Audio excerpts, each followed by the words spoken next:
Don't insist it. He likes new dresses. I'm going to read, my first poem is actually about two of my favourite things, my dresses and silence. And you would never believe it, Agnes, but this is true. I have to live with Donal, but I love silence. Yes. This is hard for you. Dichotomy.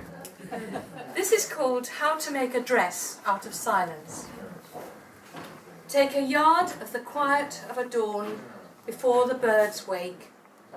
Use the sudden hush before a truth is spoken, and the breathless pause in the eye of a storm to create a template for your bodice. Be sure to calculate the volume of the air held in place by the lungs' alveoli, so that it stretches easily across the depth and breadth of your chest. Cut out the skirt from a length of the boundless, soundless vacuum of space. Now, thread a hiatus with a sense of absence, and sew into one piece. Try on the dress. Listen. The next poem is a personal poem. I've spent the last 7 years, I would say, not mourning my mother, but trying to get to know my mother since she died. We didn't get on very well most of the time when she was alive. So this is a poem I wrote actually about a year after she died, and it's a celebration of her, and it's one of the ones that helped me to understand my mother. It's called Staying Alive. When she was 35, my mother said, "I shall be dead when I am 43, like my mother before me." But when she was 45, with a new son on her knee, she was still alive. When she was 65, my mother had survived 4 births, a miscarriage, operable tumours, and the interminable boredom of middle age. She had marched with CND. She'd learned ceramics and the internet, and she was still alive. When she was 69, my mother had kept alive 3 despairing daughters, a wandering son, tens of cats, scores of mice, wounded birds and rabbits, had nursed her 2 sisters to their cancerous deaths. And she was fine. When she was 75, living on cheese, scotch and cigarettes, not always in that order, a stroke convulsed my mother's brain. Forgetting her death wish, she struggled back again, walked, talked, bought junk on eBay obsessively, still alive. When she was 79, the nurse said, "First ward on the right." Her pursed lips said it all, I thought. My mother would be fine. There are so many poor old women in here. The nurses patronise us. They call us dear. Last night, I had to help that lady over there. I rang and rang, but no one came. But I am in such pain, such pain. No, I was wrong. She wasn't fine. When she was 80 and a day, I saw my mother's body laid in a dim chapel. Her face was not peaceful, as they say, but empty, defeated, unrecognisable. "She is so beautiful," my father sobbed and howled like a stricken wolf every morning for a year, because he was still alive.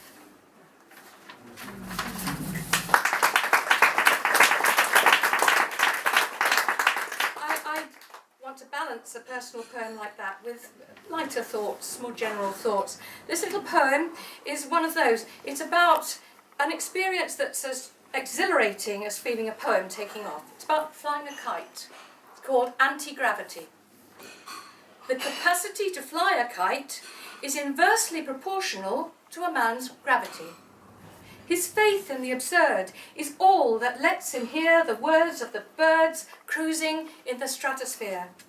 His kite tugs the rational tether that holds him to the earth's skin, until the string cuts wild arabesques in clouds, brands his hands with stripes of its will to freedom, hovering on roaring winds, the kite's frivolity. I also enjoy writing formal poems, and recently I've found the pantoum form, which is rather nice because you don't have to think of too many lines.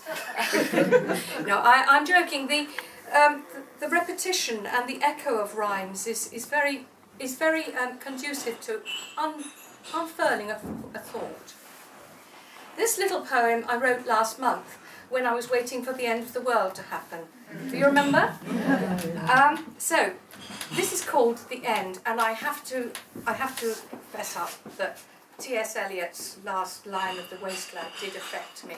So it's called The End. Hang on just a minute. Do come in. Yeah. Hello. Oh, that's all right. Sorry to disturb.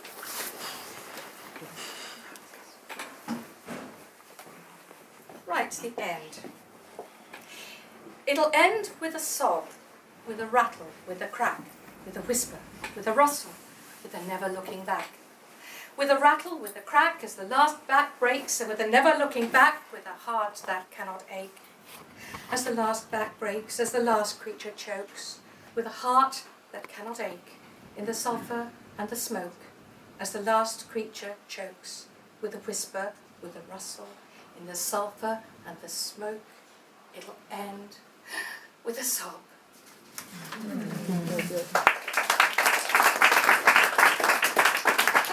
Now this one I wrote after we were driving along the M25, and there was a notice illuminated on the side of the road that said, "Signs are not in use." This was a sign. So I immediately thought, "And ceci n'est pas une pipe." So this I wrote, and this is an imaginary journey. There is a little boy or girl in the back. When is a sign not a sign? We had fallen out. All the signs were there. The white-knuckle tension, the restricted eye contact, the silence humming below the car's engine. You said, "You're speeding." I was not, so I didn't answer. You said, "Keep to the left." I was, so I didn't answer. Then the sign by the motorway said, "Signs are not in use." And when I said, "And ceci n'est pas une pipe," you gave no sign of hearing me. Signs were not in use.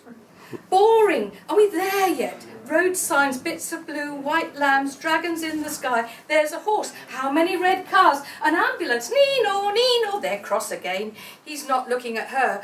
Must be my fault. I shouldn't ask if we're there.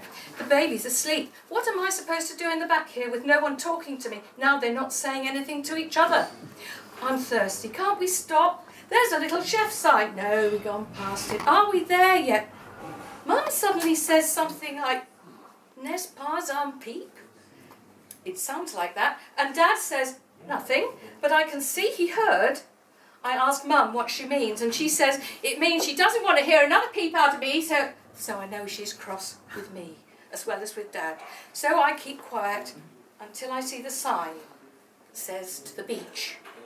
And the thin, dark line that looked like a cloud becomes the sea. And the sun comes out between the dragons and the lambs. And the signs are that the day will get better after all.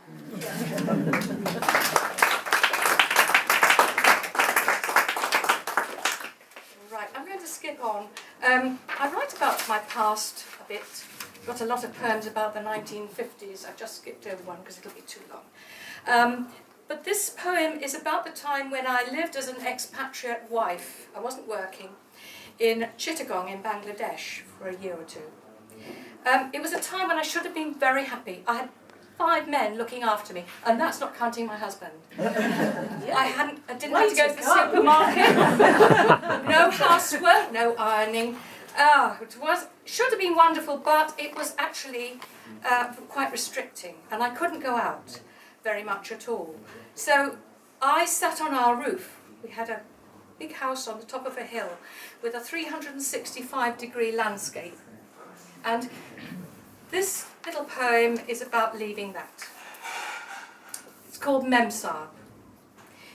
There are 5 lakes, 3 farms, a railway track, blue hills far away, and torn banana leaves down in the valley where Mohammed lives, my gentle gardener, a silent man. Each day he brings me hibiscus, sweeps the dust from garden paths, meticulous and calm. I sit there on my rooftop, alone and calm.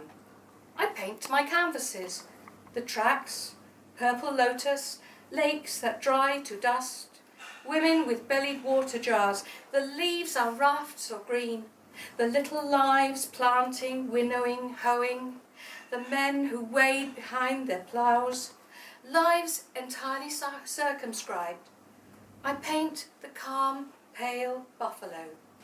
On my canvas, tiny men harness the seasons in the track of monsoon and drought.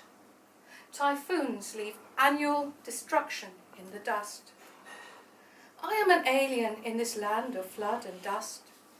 I cannot grasp the nuances of lives more fragile than the ripped banana leaves. From the garden, Mohammed, strong and calm, brings flowers for my table. Streaming down the tracks, beggars, women, ragged journeymen. The alien's a wanderer. She must go with her man. Tomorrow they will leave the dirt and dust, the rounded hills, the crowded railway tracks, return to the complex city, busy life. Leave the calm she's found here, deceptive calm. She packs and cries the night before they leave. He comes to the echoing house before they leave, brings her hibiscus red as menstrual blood. A man proud, his brown eyes warm, no longer calm, his hands and feet clothed in the fertile dust, so that I caught my breath, almost forgot our lives must always run along two different tracks. The moment hung between them like the dust, until they stepped away, back into their real lives, she Memsab, he Mohammed, from the poor side of the tracks. And now for something lighter. I love animals, and I've always been interested in psychology. Did a couple of Open University courses in psychology once. This is a poem about animal psychology. Wanderlust is not uncommon among hamsters, since they first perfected travelling on wheels.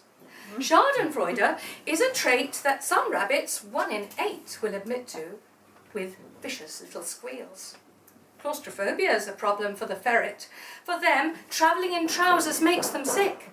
Hysteria is found in many moles underground, so they have to dig their tunnels very quick.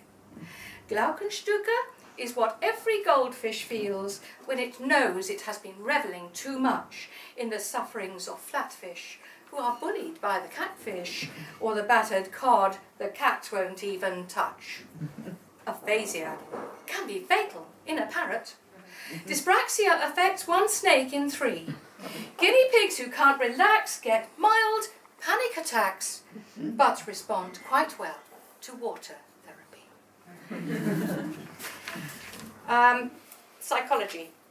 I found I couldn't keep my New Year resolutions last year, so I'm resorting to psychology. I'm doing anti-resolutions this year. This is called Anti-Resolutions 2013. 1st of January 2012, I made resolutions to improve myself. But if anything, I'm worse. So this year, I'll try reverse psychology. Here are my resolutions, all revised, to improve myself in other people's eyes. If I try to keep them, probably I'll fail. Let's call it improvology. I'll listen quietly. I won't be bold, agree with everything I'm told, accept that silence is pure gold, even when the subject is astrology. I'll fill the sink with dirty mugs and cups, and eggy plates and slimy porridge pots. Wash up? No, I'd rather not. And why fill up the dishwasher? Apparent laziness, but motivated by ecology. I'll gladly do the ironing. Once a year, that's enough. If you ask me to do more, I'll just say, tough. I'll be too busy jotting down the roughs of my seminal work on archaeology. I'll never cook our meals or make the tea, nor watch the boring programmes on TV. Instead, I'll study something useful like toxicology. All night, I'll sprawl diagonally spread like a starfish across our double bed, snoring loud enough to waken up the dead, without apology. I'll not spend time updating my website with poems that I'll never sit and write, nor draw nor paint. Instead, I'll take a course in reflexology. And if I am allowed up to a mic, I'll drone on and on and on and on, despite the audience's boredom and the MC's dirty looks. I'll insist I'll hog the mic, and I'll plug my little books, forgetting to employ reverse psychology. My little book. And I must keep that last resolution by reading the sad story of Michael, who was a habitual flirt, because I always used to love Hilaire Belloc, and I've updated a few of his verses, but they're a bit modern. This is called The Sad Story of Michael, who was a habitual flirt. Michael was an awful flirt. His charm was legendary. It hurt his steady girlfriend when she saw the way he always hoped to score. One night, as Mike was chatting up a girl called Anna, whose bra cup was 32 and double D, his girlfriend told him, "Don't you see? If you go on, my plan is this. I'll have to shoot you. I won't miss." But Michael said, "You won't, you know. You really love me, don't you know?" And carried on to flirt some more. His girlfriend, feeling very sore, like Cupid, got a bow and arrow. Aimed, shot, and his escape was narrow. Her shot did not go through his heart, but rather lower. It did smart, and now his voice is quite high-pitched. His girl's now seeing Anna. "Bitch," says Michael, "how was I to know that both the girls were by?" And the moral of that is, a bitch in the hand is worth two birds in each other's bushes.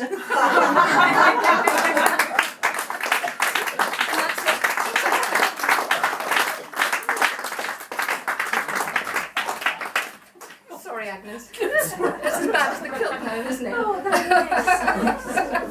I can tell Donald's influence. Yes, he said you've got to do Michael. Okay, thank you so much for that. It's a pleasure letting the whole spectrum there. Yes, I've tried to give you a snippet of all the sorts of things that I like writing. Time to perfection as well. Good. Yeah. And we've got a few minutes now for some questions. If anybody wants to ask Janice any questions, now is the time. Oh, go on, you know you want to. Yes. Have you written any more? Yes, I've got a couple of poems in here actually. I've got two more poems about. Hello, Camilla. I've got two more poems about the quite boring time we had actually. We used to play Scrabble every night, and I've actually written a Scrabble poem. This sequence is called Darker Games, and all the words I've worked it out on a Scrabble board, so it works. And it works in turn as well. So yes, so all the words, Oh my lord. and it's like a conversation, and it actually touches on some of the problems that my husband and I were experiencing, certain disagreements about whether we should have a family or not. Actually, so there was that, and then there's one about there's two called Scrabble Tankers. And there's one about the staff, poor things, who had to stay up until we'd finished asking for drinks. It was inhumane, really, what we had to. We were expected to have a staff because we were giving accommodation and money, wages to local people. And that was the reason why there were only two of us, but there were 5 staff. We had a night guard, a day guard, a bearer, who was like a maid and a butler rolled into one. Some people had 2 bearers, and a chauffeur, and and what was the other person? And a cook. And a gardener. And the gardener. We had 6 of them. Now I do all that. Actually, no, it was fine because the gardener used to double as the day guard. Okay. The night guard was an old man who slept outside our door with a gun across his knee, all ready for anybody to come up and take it and break into the house with it. I never saw him awake. You sure he wasn't dead? I sometimes used to wonder. So this was in the 1980s. It was quite a strange time, but I'm sure it's still the same because when rich people have to give jobs, and they also got accommodation. And the stupid thing was, we were in Chittagong for 8 months and in Dhaka for another 8 months. When we moved to Dhaka, it was an even bigger house, and we had 7 bathrooms, and our poor little cook and bearer had to share one pathetic little sort of shower room, and we said, you can use one of these bathrooms. Oh no, this would not be right. And they themselves didn't see that as the right way to behave. They wanted things to be done properly. And we would have lost face as well. If anybody had known that we were letting our staff use the facilities that were provided for us, it would have done our street cred no good at all. So, no, I didn't enjoy living abroad under those circumstances very much at all. What did you get started to write? What did I first write? Yeah, Well, of course I fell in love.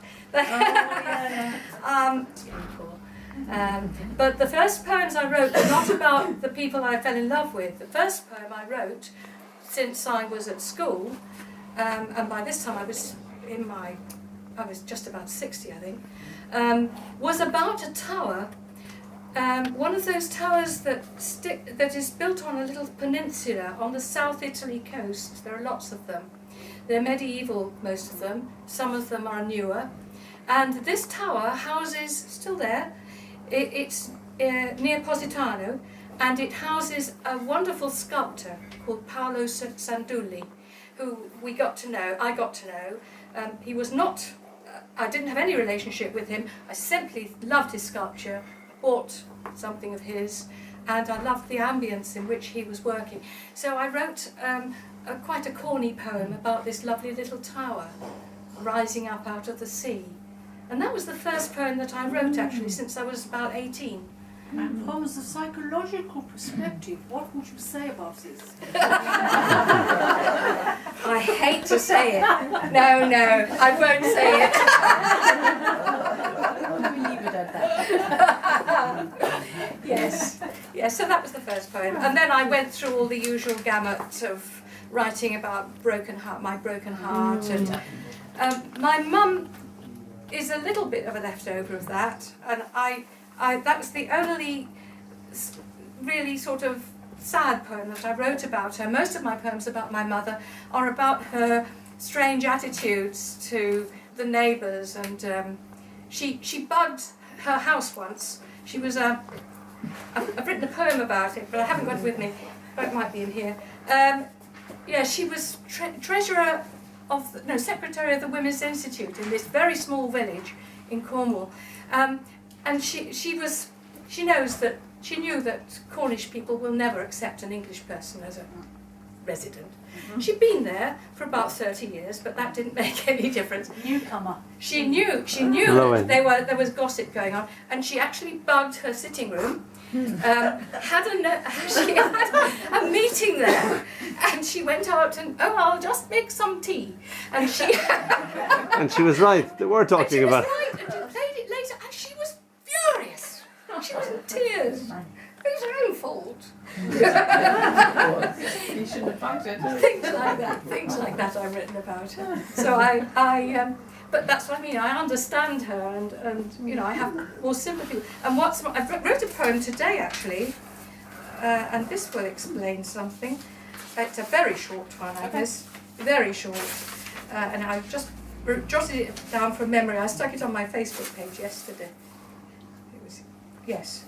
Went to the hairdressers yesterday. This is it. In the hairdressers, almost done. I put my glasses on. From the mirror, my dead mother's face looks back at mine. I realise I misjudged her. I'm not thinking the thoughts I used to think my mother thought when I looked at her face. So, yes. We got time for one more question, Lucy. Yes. You still paint. I want to. I do. What comes first, the painting or the? Oh, they alternate, or the really. writing. They alternate. We only have a small house, and I used to paint sort of normal size pictures, but I've started to paint tiny because I don't sell very much. I sell to friends and things, so I'm making very small paintings, and I'm painting very small paintings of very small things as well. I have a lot of ornaments and things that date back to my parents' house, and I'm arranging them in little still lifes and doing little pictures of them. I do love painting. It's nice to turn off the words sometimes. Thank you. Thank you. Thank you for asking. Okay, well, thank you very much. Thank you, Agnes.